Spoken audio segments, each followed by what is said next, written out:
September 13th. Register now. Every month here on 3+U, we have guests on the show who've recently moved to the area, and we always end up talking about the unique way we have here in the Tennessee Valley of giving back and helping our neighbors. It's part of what draws people, I think, in to wanting to call this place home. That commitment is nothing new. It goes back decades, and it's obvious every day in the work they do at Siskin Children's Institute. Don Muller is proud to be the president and CEO at Siskin. Rachel Garber is an occupational therapist there, and they both are very proud to continue that legacy of Mose and Garrison Siskin. So good to see you. Well, thank you for having us. I think it's kind of a remarkable story, and I know we want to talk about the future of the Institute and what y'all are doing to help children, not just here in our area, but in North Georgia and across the state of Tennessee. But that legacy is a big part of it, Don, that you carry on. It really is fascinating. Mose and Garrison Siskin started Siskin Children's Institute back in 1950. And they really were looking for a way to help serve children with special needs and their families, and because of them, we're here today.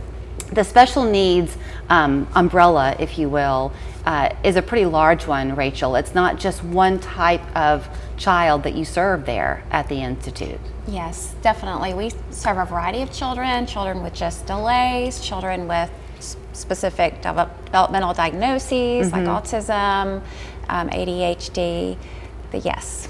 Early intervention has always been key. We know that now more than ever before. So a few years back, if I'm remembering, Don, y'all kind of made a distinctive decision to not have the Early Learning Center anymore, which is a big part of Chattanooga's culture for a long time.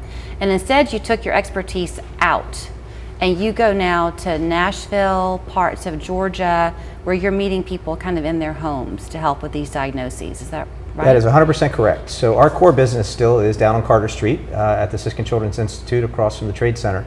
But we have a medical office in Nashville where we do diagnostic work. We do medical diagnostic work on the main campus. But we've got two programs that really reach out across the region. One is our Tennessee Early Intervention Program.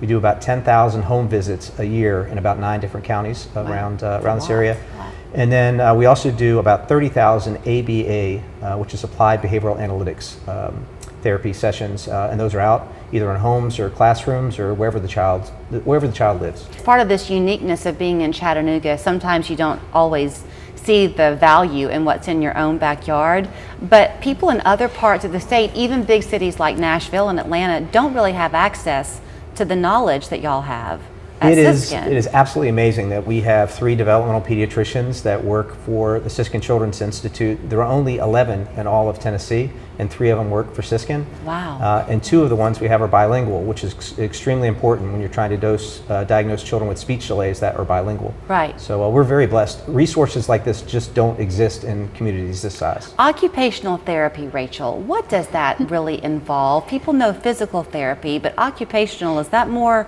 life skills that you're teaching? It is. For children, it's really just helping them be independent in their daily activities, which for children, a lot of that is play. We also help support the daily routines that they should be doing, you know, at their age. For some children, we're starting to get into school activities, so some of those pre-writing activities. Some children have difficulty with tolerating certain sensory stimuli, so that's something else that we look at. If you have a child with special needs, it's never any one thing. So, I mean, I'll use an example, and I'll say that you have a 4-year-old who's diagnosed with autism. Let's just make that as an example.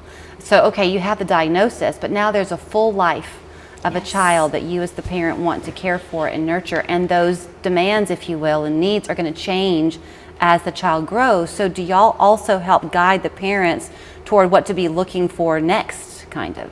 Yeah, we absolutely do. We have a program that's called Family Voices, and this is something that we fund at the Institute.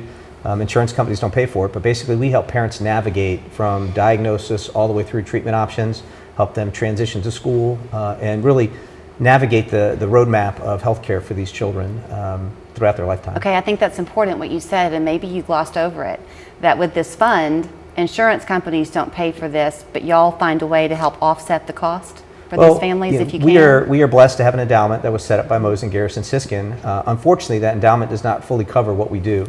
We do bill insurance companies, but we are now eating into our principal. So part of what we're going to really focus on going forward is making sure that we are good financial stewards of that endowment.